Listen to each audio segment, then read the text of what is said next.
알로람 영입니다. 12시에 올렸던 대전 듀얼몰 카드잡 대표 선발전 시즌3 결승전 1차전에 이어서 결승전 2차전을 시작하겠습니다.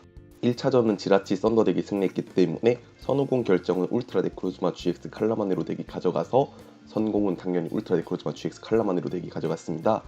양측 게임에 필요한 스타트 준비를 하고 게임이 시작되었습니다. 스타트는 오케이징과 메시봉, 그 다음에 썬더 두 마리가 스타트했네요. 카드를 드로우하고 패에서 먼저 상록숲을 깔아두었습니다. 상록숲은 자신의 패 한 장을 받침으로써 덱에 있는 기본 에너지 카드 한 장을 서치 가능한데 기라티나의 초에너지를 붙이고 상록숲을 코스트로 사용해서 기본 초에너지를 서치했습니다. 그리고 서치한 초에너지를 미스터리 트레저 코스트로 덱에 있는 드래곤 타입이나 초 타입 포켓몬, 여기서는 오케이징을 가져왔네요. 아직까지 서포터는 사용하지 않은 상황으로 패에 있는 릴레이를 사용해서 첫 턴에 사용했기 때문에 자신의 패가 8장이 되도록 카드를 드로우합니다.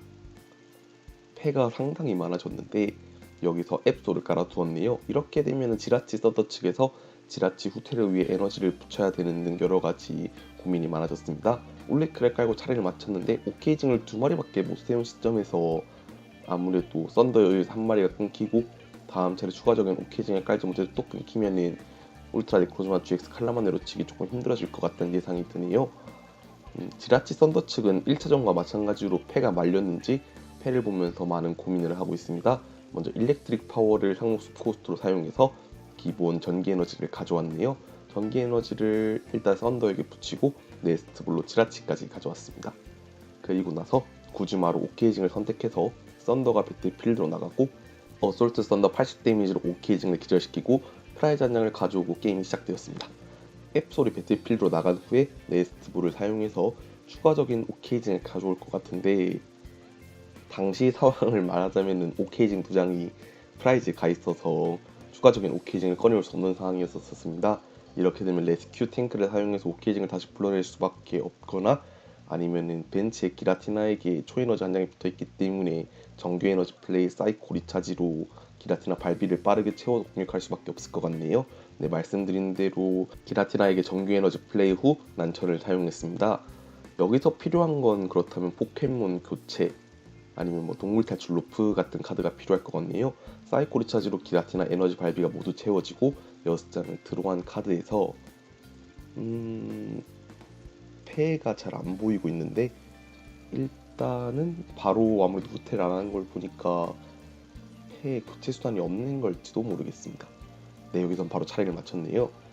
상대가 동물 탈출 로프를 사용했습니다. 혹시 패에 구즈마가 한 장 더 있다면 또 어솔트 썬더 일렉트릭 파워에 의해서 칼라마네로나 앱솔이 끊길 수 있을 것 같습니다. 지라치 손해별 특성을 사용해서 덱 위에서 5장 확인하고 그 중에서 전진을 패에 추가하였습니다.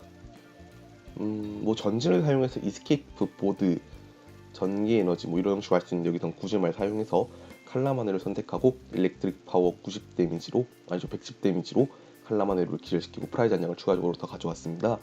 상대는 배틀필드에 카프코콕을 내보냈는데 카프코콕 후퇴 발비가 0이기 때문에 이번 차례 카프코콕을 후퇴시키고 기라티나가 나와서 공격할 수 있는 것도 생각해 볼 수 있을 것 같네요. 현재 오케이징이 말씀드린 대로 더 이상 꺼내올 수 없는 상황이기 때문에 일단은 미스터리 트레저를 사용해서 덱에 있는 초타입이나 드래곤 타입 포켓몬을 서치하려고 합니다. 여기서 서치할 카드는 카푸나비나 GX를 가져와서 패를 푼다거나 아니면 다른 방법도 있을 것 같네요. 덱을 열심히 뒤져보고 있는데 혹시 못 본 오케이징이 있을까 생각하는 것 같습니다. 하지만 아무래도 오케이징이 당시 프라이즈에 가 있다는 게 확실히 된 상황에서 카푸나비나 GX로 아무래도 패를 푸는 게 가장 베스트일 것 같은데 아니면 뭐 굳이 서포터를 아낀다는 차원에서 카푸나비나 GX를 내 패에 추가하고 안 쓰는 것도 좋았을 것 같은데 일단 저지맨을 가져와서 사용했습니다. 양측 모두 패를 덱으로 섞은 후에 4장을 드로우하게 합니다. 여기서 영 그렇다면은 차라리 기라티나가 싸우는 틈을 타서 카프고쿠한테 에너지를 붙여서 회전 비행 발비를 맞춰준 다음에 회전 비행으로 좀 양념을 쳐서 나중에 멸망의 및 GX 각을 잡는 것도 좋을 것 같네요. 일단은 섀도우 임팩트를 사용해서 40 데미지는 울트라 네크로즈마 GX한테 올리는 것으로 썬더를 기절시켰습니다. 패에서 사용할 카드에 대해서 고민하고 있는데 썬더한테 전기 에너지 한 장이 붙은 상황에서 일단은 소원의 별을 썼습니다. 가져올 카드는 프리즘스타 카드도 보이고 다양한 카드가 보이고 있는 가운데 선택한 카드는 아무래도 그렇게 패 상황이 좋지만 않은 것 같습니다. 여기선 전진을 가져왔네요.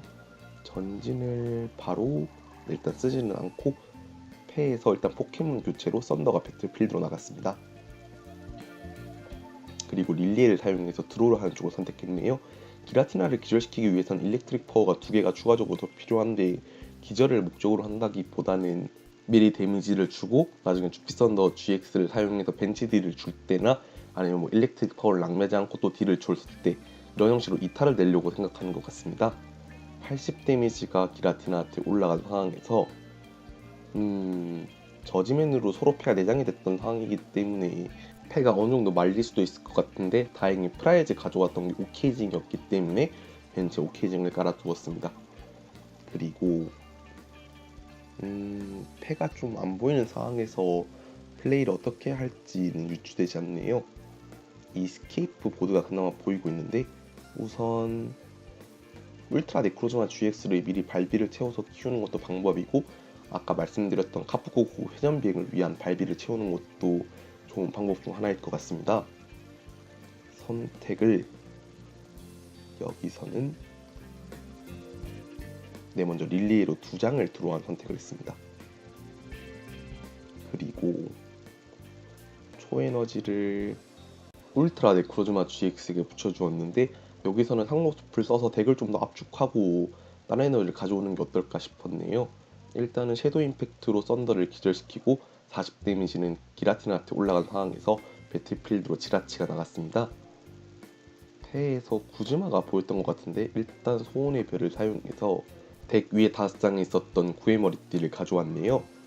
그리고 이번에는 릴리에를 코스트로 상록숲을 사용해서 기본 격투 에너지를 가져왔습니다.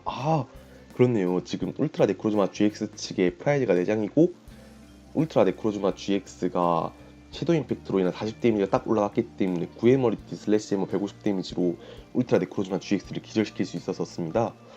이렇게 되면은 많이 불리해질 것 같은데 일단 칼라마네로가 지나간 상황에서 다행히도 프라이즈로 가져왔던 게 오케이징이었네요. 이게 참 하늘이 무너져도 솟아날 구멍은 있다고. 근데 이렇게 프라이즈 상황이 4대2가 돼버리면은 멸망의 비각을 노릴 수밖에 없을 것 같은데 상대가 그렇게 체력이 낮은 포켓몬들만 있는 게 아니라 가지고 조금 힘들 것 같다는 생각이 듭니다. 일단 트래쉬를 확인하면서 어떻게 대응을 할지 고민하는 것 같네요. 현재 트래쉬의 기본 전기 에너지가 2장 보이고 있기 때문에 가프고고 프리즘스타를 꺼낼 시 전기 에너지 2장을 딱딱 붙여줄 수 있습니다. 그나마 기라티나가 있어서 다행이긴 한데 일단은 다시 한번 트래쉬를 확인하면서 자신의 세운 계획에 대해서 확인하는 것 같습니다. 구즈마로 썬더를 불러내면서 기라티나가 나가고 섀도우 임팩트로 기절시켰습니다. 기라티나가 체력이 10밖에 남지 않았기 때문에 프라이즈가 3장이 된 슬래시 엠모도 저항력을 딱 20배도 10이 딱 데미지를 줄 수 있기 때문에 참 게임이 힘들어지는 것 같네요. 일단은 패에서 네스트 볼이 보이고 있는데 일단은 지라치를 상록숲 코스트로 사용해서 가져오지는 않습니다. 그리고 네스트 볼을 사용해서 카프고고 프리즘스타를 벤치에 내려두었습니다. 이어서 패에 있는 릴리에 일단 전기에너지를 카프고고 프리즘스타한테 붙여주었습니다. 그리고 릴리에를 사용해서 카드를 드로우하는 쪽을 선택했네요. 이렇게 되면은 마하볼트를 사용해서 프라이즈를 가져올 수도 있을 것 같습니다. 기라티나를 기절시킴으로써 지라치 썬더치가 나온 프라이즈가 한 장이 된 상황에서 그나마 이번 차례에 칼라마네를 2채 진화시킴으로써 기술 발비를 채워서 공격할 수 있을 것 같은데 사이코 리차지로 한번 기본 에너지 플레이로 한번 기라티나에게 초에너지 2장이 붙은 상황에서 칼라마네로를 한 채만 더 띄우면 됩니다. 하지만 초반에 미스터리 트레저나 하이퍼볼을 많이 사용했기 때문에 패에는 없고 방금 언뜻 패를 봤었을 때 드로우 관련 서포터도 없어서 덱에서 찾아오는 것도 좀 힘들지 않을까라는 생각이 드네요. 아세로라로 카프고고를 회수했습니다. 그리고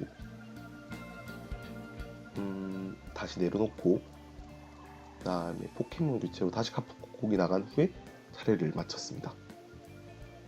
일단 상대가 하이퍼볼을 사용해서 여기서 가져올 카드는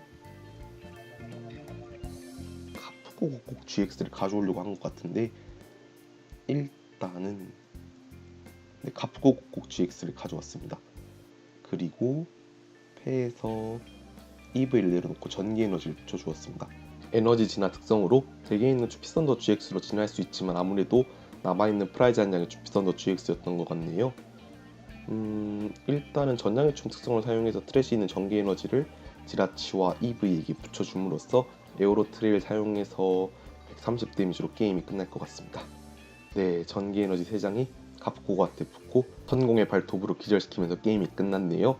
이로써 1차전, 2차전 지라치 썬더가 모두 이겼기 때문에 대전 듀얼몰 카드샵 대표 선발전 점수는 시니어는 조원배 선수, 마스터는 진용준, 인영 선수가 가져갔습니다. 이번 영상도 봐주셔서 감사하고 다음 영상도 더 좋은 영상으로 찾아뵐 수 있게 노력하겠습니다.